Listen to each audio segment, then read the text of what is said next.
নমস্কার। আজকে আমি যার সঙ্গে আপনাদের পরিচয় করে দেব তিনি হলেন সত্যিই একজন অনন্যা, শ্রীমতী গৌরী দাস।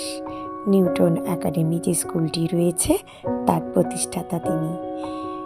তিনি কিন্তু আজ থেকে 40 বছর আগে স্বপ্ন দেখেছিলেন এমন একটি স্কুল প্রতিষ্ঠা করার, যেখানে বাচ্চারা মনের আনন্দে নিজের মতন করে শিখতে পারবে, জানতে পারবে, পড়াশোনা করতে পারবে। এবং সেই আগ্রহে তিনি খুলে ফেলেছিলেন নিউটন একাডেমির মতন একটি স্কুল। অনেক ছাত্রছাত্রী আজ কিন্তু নিজের জীবনে প্রতিষ্ঠিত। তারা এই স্কুল থেকেই শুরু করেছিল নিজের পরিশ্রম, নিজের পড়াশোনা সব কিছু। আসুন আজকে আপনাদের সাথে পরিচয় করিয়ে দেব আমার স্বয়ংসিদ্ধা শ্রীমতী গৌরী দাসের সাথে। কি সুন্দর করে স্কুলটি সাজানো, নানা রং বেরঙের বেঞ্চ, ডিজিটাল বোর্ড, খেলার জন্য প্লে জোন, সব কিছুই রয়েছে এখানে। সমস্ত কিছু কিন্তু একদিনে হয়নি, পেরিয়ে গেছে 40টি বছর এবং ধীরে ধীরে এই স্কুলটি একটি স্বনামধন্য স্কুলে পরিণত হয়েছে। চলুন আজকে আলাপ করব আমার স্বয়ংসিদ্ধা শ্রীমতী গৌরী দাসের সাথে।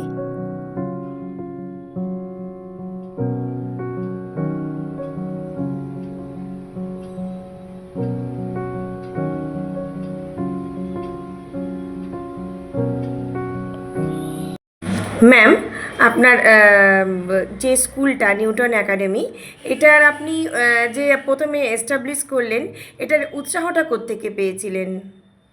এটা হচ্ছে আমি শান্তিনিকেতনে ঘুরতে গেছিলাম। তখন ওখানে গিয়ে আমি দেখেছি যে ওখানে বেশ কি সুন্দর পরিবেশে সবাই খোলামেলায় ঘুরে বেরিয়ে পড়াশোনা করছে।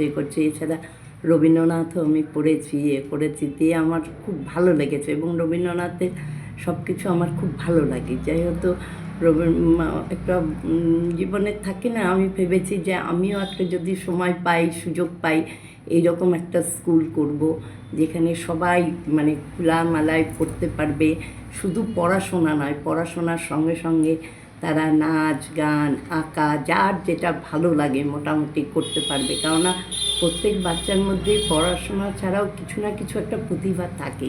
সেই প্রতিভাগুলোকে যদি আমরা প্রথম থেকে একটু করে জাগিয়ে দিতে পারি, হয়তো তারাই একদিন হয়তো ভালোভাবে বিকশিত হতে পারে এবং তাদের লাগে। সেই জন্য আমি এই স্কুলটা প্রথমে করেছিলাম। তারপরে আরেকটা ব্যাপার আছে, আমি যতদূর দেখেছি যে বড় বড় স্কুলে সবাই করতে পারে না। অনেকের হয়তো অনেক বাচ্চাদের থাকে, হয়তো তার মধ্যে অনেক প্রতিভা আছে, পড়ার ইচ্ছে আছে, অভিভাবকদেরও অনেক ইচ্ছে আছে, কিন্তু তারা হয়তো অতটা খরচা করে বা বেশি করে যেতে পারে না, পড়াতে পারে না।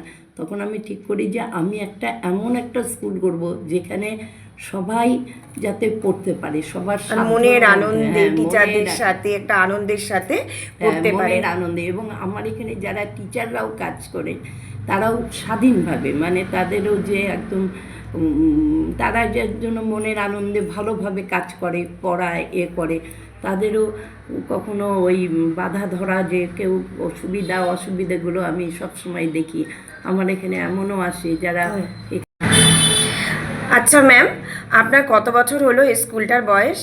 এই স্কুলটা 40 বছর বয়স হয়ে গেছে। আর কতজন স্টুডেন্ট আছে এখানে? প্রায় 100 কাছাকাছি, এরকম আসে, 100-র কাছাকাছি হবে। আচ্ছা, আর আপনার মানে দুটো মিডিয়ামই স্কুল চলে না? হ্যাঁ, আমার এখানে মর্নিং শিফট আছে ইংলিশ মিডিয়াম। আচ্ছা, ফুল ইংলিশ মিডিয়াম ওটা। আর ডে শিফটটা হচ্ছে ইংরেজি স্ট্রং আছে, বাংলা আছে, ইংরেজি বাংলা মিডিয়াম।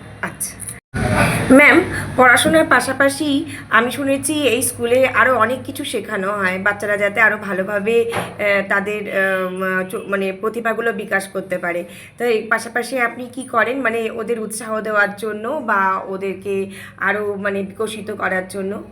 আমাদের এখানে যেমন স্পোর্টস হয়, তারপরে প্রতিটা অনুষ্ঠান হয়, যেমন রবীন্দ্র জয়ন্তীতে অনুষ্ঠান হয়, 15ই আগস্টে অনুষ্ঠান হয়, 26শে জানুয়ারিতে অনুষ্ঠান হয়। এছাড়া বাচ্চাদের নাচ, গান, আঁকা, অ্যাক্টিভিটিতে নানা রকম হাতের কাজ শেখানো হয়, যাতে যার যেটা সমাজে। তারপরে সর্বোপরি আমি বাচ্চাদেরকে এইটা শেখাই যে ভালো মানুষ হতে, যাতে সবসময় তো ভালো স্টুডেন্ট যে সবাই হবে তার কোনো মানে নেই, কারণ সবাই তো ফার্স্ট হতে পারে না, কিন্তু ভালো মানুষ কিন্তু সবাই হতে পারে। সবথেকে বড় যেটা বাচ্চাদেরকে আমি সবসময় ওদের কেয়ারে রাখি এবং শেখাই যাতে কখনো মিথ্যে কথাটা না বলে, সত্যিভাবে চরিত্র চলে। গঠনের হ্যাঁ, দিকে চরিত্র আপনি- গঠনটা আমি পুরোপুরি দেখি। আর বাচ্চাদেরকে যতক্ষণ বাচ্চাদের যে বাচ্চাকে যেরকম কেয়ার করতে হবে আমি সেই রকমভাবে সম্পূর্ণ আমি চেষ্টা করি আমার দিক থেকে সর্বতোভাবে, যাতে সব অভিভাবককেও সাহায্য মানে এইভাবে তাদের সুবিধে অসুবিধেগুলো দেখে, বাচ্চাদেরও সুবিধা অসুবিধেগুলো দেখে তাদের সাহায্য করতেও চেষ্টা করি। এমনকি আমি কখনো এখনও আমার একটা বাচ্চাও যদি স্কুলে থাকে আমি কখনো চলে উপরে যাই না, আমি ওই আন্টিদের উপরে বা কারোর কাছে ছেড়ে দিয়ে আমি কখনো যাই না, বাচ্চাটাকে গার্জেনের কাছে হ্যান্ড ওভার করে তখনই আমি উপরে। ম্যাম, উইকেন্ডে শুনেছি আপনাদের নাকি একটা স্পেশাল ক্লাস হয় আপনাদের স্কুলে। হ্যাঁ, হ্যাঁ, ওটার সম্পর্কে একটু বলুন না। উইকেন্ডে আমার আর্টের ক্লাস হয় আর ডান্সের ক্লাস হয়, যাতে বাচ্চারা খুব মিনিমাম পিসে ওটা এক্সট্রা করে ওরা ওর জন্য এক্সাম দিতে পারে, সার্টিফিকেটও যারা নিতে পারে, ওইটা আমরা একটা স্পেশাল ক্লাস করি ওদের জন্য। বাহ, এবং সেটা একদম মিনিমাম, কেউ কেউ ফ্রিতেও পড়ে। আমার এখানে প্রচুর বাচ্চা আছে যারা ফ্রিতে পড়ে, হাফ ফ্রিতে পড়ে, ফুল ফ্রিতে পড়ে। আমি চেষ্টা করি তাদের বই খাতা দিয়েও অনেক সময় পড়াই। বাহ। তো ম্যাম, আপনার কাছে আপনার এই স্কুলটা একটা সন্তানের মতো না? এই স্কুলটা আমার কাছে সত্যিই আমার একটা সন্তানের মতন, কারণ আমার ছেলের থেকেও এই স্কুলটার বয়স বেশি, ছেলের থেকে। আর আমার ছোট মেয়েরা, ছোট ছেলে দুই মেয়েও যখন পড়েছে ওরাও তখন একদম বাচ্চাই ছিল যখন আমার স্কুলটা হয়। আর আমি আমার স্কুলের প্রতিটা মানে ছাত্রছাত্রীকে এবং বাচ্চাদেরকে আমার নিজের সন্তানের মতনই দেখি। আমার কখনো মনে হয় না যে ওরা মানে অন্যের ছেলে মেয়ে, আমার সবসময় মনে হয় যে ওরা আমারই নিজের। তাহলে আপনার এই ছোট্ট শিশু, যা যা আপনি 40 বছর আগে আপনি নিজে হাতে স্থাপন করেছিলেন, সেটা আজকে আস্তে আস্তে 40 বছর বয়স হয়ে গিয়েছে। হ্যাঁ। কেমন লাগে ম্যাম আপনার? খুব ভালো লাগে, বিশেষ করে তখন আরও বেশি ভালো লাগে যখন দেখি যে তার যারা ছোটোবেলায় আমার এখানে পড়েছে তাদেরই ছেলে মেয়ে আবার আমার এখানে তাদের মায়ের বাবাদের হাত ধরে এখানে পড়তে আসে, তখন সত্যিকারেরই খুব আনন্দ হয়, খুব ভালো লাগে। কেমন আসে? হ্যাঁ ম্যাম, আপনি সারাদিন কিভাবে এই স্কুলটার জন্য কিভাবে আপনি সময় বার করেন, কিভাবে আপনি মানে স্কুলটা সম্পূর্ণ ম্যানেজ করছেন, কিভাবে আপনার মানে আপনার শরীরটা এতটা খারাপ, আপনার করোনার পর একটা পেসমেকারও বসেছে, তারপরে আপনি কিভাবে সময় বার করেন এই স্কুলটার জন্য? আমি স্কুলের জন্য আমার কোনো অসুবিধা হয় না, কারণ স্কুলে আমি ঘুম থেকে উঠে আগে পুজো স্নান টান করে পুজো টুজো করে ঘরে যা টুকটাক করে আমি স্কুলে চলে আসি। আর স্কুলে এসে এই চেয়ারটায় বসলে তখন আমার আর মনে হয় না যে আমি অসুস্থ বা আমার কোনো শরীর খারাপ বা কিছু, আমার কখনোই মনে হয় না।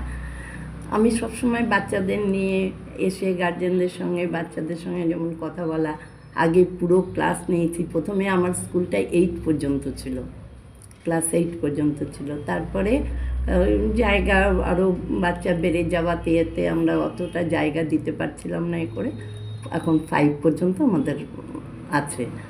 তা এখন এই বাচ্চাদের পড়ানো, আগে যেমন আমি এদের সমস্ত ক্লাসও নিয়েছি, কিন্তু এখন দরকার হলে প্রয়োজন হলে আমি ক্লাসও নিই।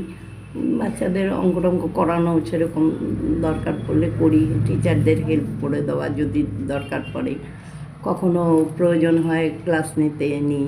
কিন্তু এখন আর রেগুলার ওইভাবে ক্লাসও আমাকে নিতে হয় না, তবে স্কুলে বসে বাচ্চাদের সঙ্গে ভালোভাবে ম্যানেজ যেটা করতে হয়, সমস্ত কোনো প্রবলেম হলে সেটা সলভ করতে সব কিছুই দেখে নিই।